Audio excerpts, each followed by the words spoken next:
Fell in love with you watching Princess Mononoke yesterday. Oh, to see a simple smile as we listen to the credits rolling blew my thoughts away.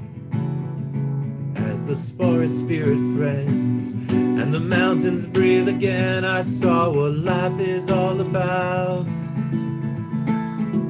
Watching Princess Mononoke yesterday, lost all my doubts.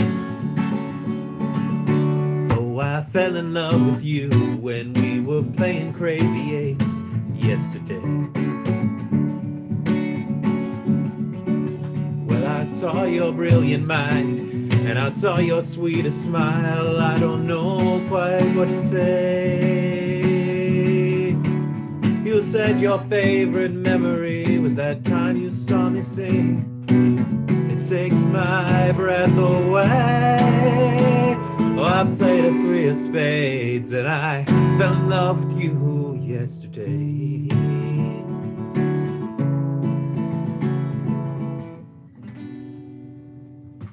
So that was part of a song called Princess Mononoke, and it is by today's guest, Ursula Hegge. So I do this once a month open mic. It's called Just Another Open Mic. It's hosted by these two great people, Preeti and Himanshu, and that's how I've met lots of the guests I found on this show. And one time, quite a few months back now, I saw Ursula play her song. Now, in addition to being a big music aficionado, I'm also a movie aficionado. And so last year about this time, I went and tried to watch all of the Studio Ghibli films. Not sure how to say that, but basically all the Hayao Miyazaki movies. So anyone who sings a song about a movie or an auteur I've been into recently, you're gonna catch my attention. So sing a song about Jean-Luc Godard or Wes Anderson or Quentin Tarantino, whoever you want, and I'll find a way to get you on this show. But anyway, Ursula has a beautiful, soulful voice, is quite a gifted piano player, and she's released a bunch of singles, which you can find on her Spotify. And a lot of them have a different sound to them. So she has some sort of folky love song. She has a Me Too adjacent protest song that she plays with a kind of soulful, jazzy piano. She has a Halloween song that really sounds like real rootsy piano blues. And she writes songs about Princess Mononoke. So look forward to seeing what she does going forward, and I look forward to hearing what she has to say in today's conversation. I'm joined today by Ursula Hegge, singer-songwriter, at least one-time rapper. And I decided to invite you on in part because I heard you at an open mic play the song inspired by a film. So why don't you start with talking about that one, Princess Mononoke? Sure. Yeah, and thank you so much for having me on. I know you said that after hearing Princess Mononoke, you were kind of inspired to follow my music, and I really appreciate that.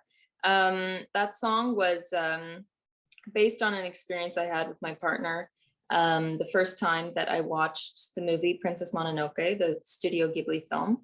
And that movie, I've been asked a few questions about it, like, is it your favorite Studio Ghibli film? And no, it's not. But the end of the movie has this just lovely climax of like nature kind of taking over, and it just felt really spiritual in a sense. And so being able to watch that and feel those kind of themes with this person I love so much beside me inspired me to write that song. Right. Yeah, I guess it does translate better to themes than like Spirited Away or something. I wanted to ask about those movies in particular, because on the one hand, the film buff in me really likes them. I like anything that you just see a director having a style and eccentricities. But on the other hand, I know those movies are to a certain degree meant for kids, and I don't understand that at all because I find them sometimes almost too confusing for me to follow. So what's your relationship to those Right. movies more broadly? This is the monster who's playing the piano right now. So Oh, didn't even hear that, but always happy to see cats. okay. Um, in terms of Studio Ghibli movies, yeah, I mean, they are made for kids, right? But especially like My Neighbor Totoro, that's been like one of my favorites since I was a kid. And but it's still like I rewatched it about a year ago, and it's still got so much currency for me. So yeah. Yeah. I mean, what I remember about that one is it just felt like it had all these little ideas and they didn't necessarily complete a story together. So it feels so different than any children's movie that's produced in this Yeah. side part of the world. So you've been publishing music for a while. I think your YouTube goes back to 2012, where there's some a cappella lyric videos. There's this old song of you singing a soul song about a princess. However, your more formally published Spotify stuff only dates back to 2 years. So did you sort of decide, okay, I'm starting over at that point? How would you describe the evolution of your career? Yeah, thank you for asking that. I can't believe you found The Princess's Tales, which I wrote, I think, in the shower when I was like 12 years old. Um, I guess I've been writing songs and writing music for years and years now. But I guess in 2019, the first song that I published on Spotify was a song that I had written in high school, and I had gotten the chance to record it with a high school teacher who had previously been in a band. So he was a professional musician in his own right. And it was his wonderful work on that, along with the collaboration of some other musicians in my school, that created that song, "This Is My Home." And I decided after a while that I really wanted that song to be heard. And so I looked into how to get a verified Spotify account, and that was the first song that I published. And then after that, I was part of a songwriting competition for Canadian musicians called The Shot. And that experience really pushed me to grow and pushed me to push myself in my music. So I started releasing YouTube videos where I hadn't in 8 or so years, or at least in a few years. And I started kind of looking at recording my songs more professionally, at releasing them more frequently. And now I'm kind of just continuing on that same track, and I'm looking towards putting together an EP or an album. But I'm also a full-time student, so it's just a balancing act of trying to balance those things while also maintaining the music aspect. And was there any epiphany in there, any lesson that you would particularly remember as taking your music to the next level? Yeah, I think I just realized, like, I saw all these wonderful musicians who were pushing themselves so much and releasing music and working on honing their craft. And I think that just really inspired me to work on myself that way, because I'd been treating music in my life kind of casually. And it inspired me to look at it more professionally. Right. Well, of the music you have released, it feels like there's a range of sounds. So below Understand, there's the big drum machine, 15 Hours by Plane, and didn't write these very well, but the one with the stamp on it as well, you have this, very subtle guitar sound, and then you have Halloween Night, which could be like the Rolling Stones or Ray Charles or something singing on a very stripped down old blues song. Like, is there very specific inspiration every time you try out a new sound? Not really. I mean, for most of it, it's just what feels appropriate to that. With Understand, it was mostly just me being really angry, and frustrated and upset and not knowing what to do with it. And so that's where where the rapping came from, and where the drum machine came from. And as for like 15 Hours by Playing With You, I feel like just the simple guitar and how quiet they are kind of goes with the message and the feeling of the songs for me. And then of course with Halloween Night, it actually started as just a bass line and a melody.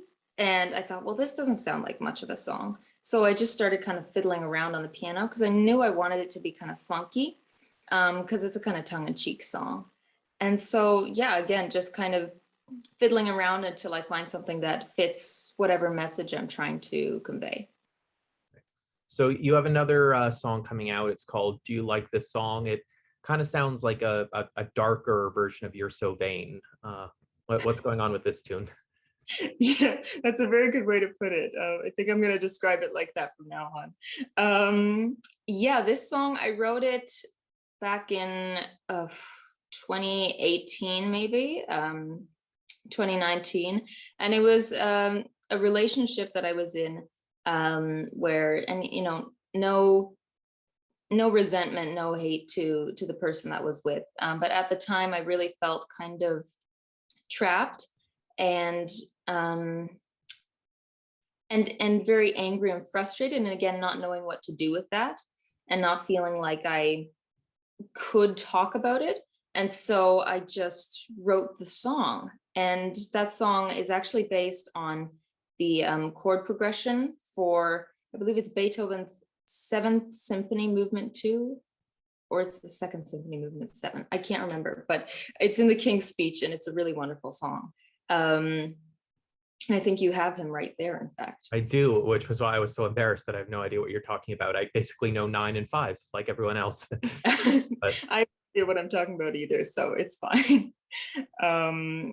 But yeah, so it was actually based on that, which is a kind of dark chord progression in and of itself. And the rest of the song just kind of flowed from there, which is why it doesn't have a chorus, just because it was kind of just me venting until I reached the end of everything I wanted to say. so you mentioned being a student earlier, and one of the things that's worked out for me through this pandemic, because I finally finished all of my schooling last year. When I was an undergrad, I had a list of about 6 albums I wanted to make, because the way my mind works is I'll write like 10 to 15 songs and then I picture the cover art and I like make cover art. So I was destroying myself because I had way more ideas than I had time to produce. And, years later, I finally have made most of those projects. Are you finding it hard to sort of contain yourself? Like, is the school getting in the way of the musical ambition? Definitely, yeah. And it's funny because I only actually released Princess Mononoke because I was like daydreaming one day and made cover art for it. And I was like, oh, this would look so good. So then I recorded it and released it just because of the cover art. But yeah, I never find myself being able to, being in school, being able to release more than one song at a time, just because, I want to keep them coming and I want to keep the music flowing. But a project of that size with school on top would just, it would take years, and it is taking years, right? Yeah, so hopefully when I finish my undergrad in a couple of years, I'll be able to actually release the album and the EP that I've been teasing for 3 or 4 years now. Right. I mean, you do seem like someone with a lot of vision beyond the immediate songs. I noticed you do a lot of costume stuff on your Instagram, did a ridiculous little devil in disguise bit. So I don't know, any other parts of your creative vision you want to share with us? I mean, yeah, that's always why I love, like, the past few years on my Instagram, just dressing up for Halloween and doing songs, because I've always loved dressing up. And I think, the EP that I've been wanting to share for a while is about traveling, because I took a gap year between high school and university, actually just before the pandemic. So I was very fortunate in that sense, and to be able to do it at all. And that's what With You is about as well, and 15 Hours by Plane. And so that EP, I wanted to share kind of, it's my journey with traveling, and how much I love just seeing other parts of the world. And I just really love writing music, and I hope to be able to do more of that. Excellent. Well, this has been great. Ursula, do you have a song to share with us? I do, yes. You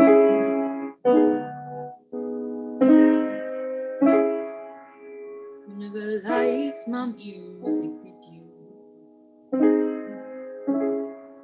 You never liked the words I put to music. But most my songs are about you. Maybe you just don't like the truth. You never liked my music, did you?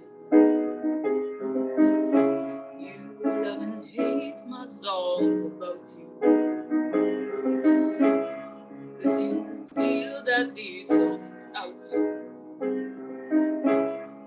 That people shouldn't see so clear. All I mess up, so I tear.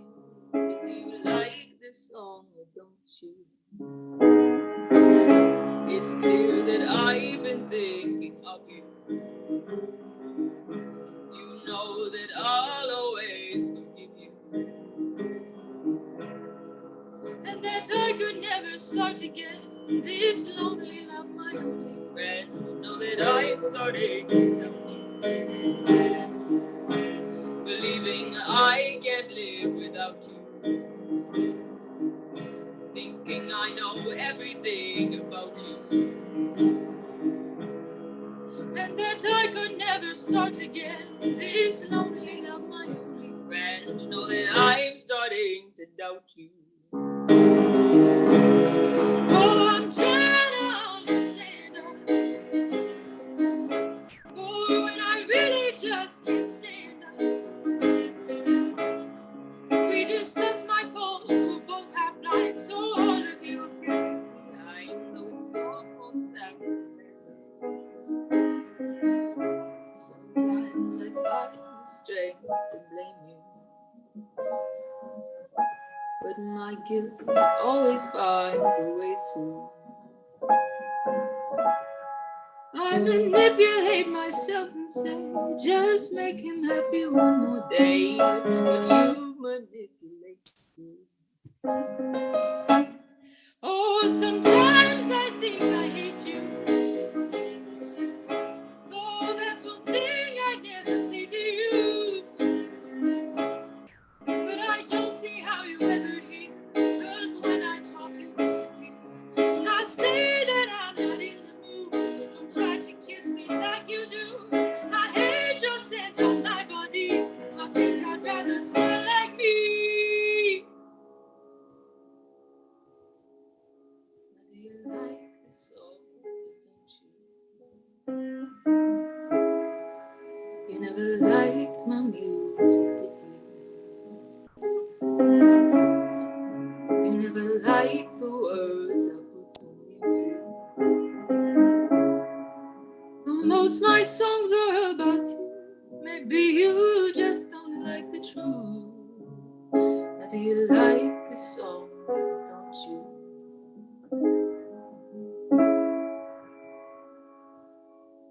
Very nice. And one last thing I wanted to say, between the cuts, you were making a comment. You said you know all of Adele. Is that literally true? Like every song? Not literally. I haven't listened to 30 yet, but I'm pretty sure if the song is playing, I can sing along to it from 19, 21, and 25. You have one of those voices where, some people, their singing voice sounds exactly like their talking voice. You go into a different voice, which sounds a lot like her. Is there like a technical reason for that? Oh, you mean like in terms of like versus Yeah, or I don't know, like when I sing, it just sounds like my voice with a little melody, whereas you channel something soul that doesn't just sound like talking Ursula.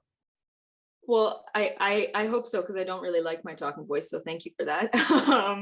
But yeah, I don't know. I mean, for this song in particular, I use a couple different styles, and that's mostly just because I pitched the song so low, which I think does work for it.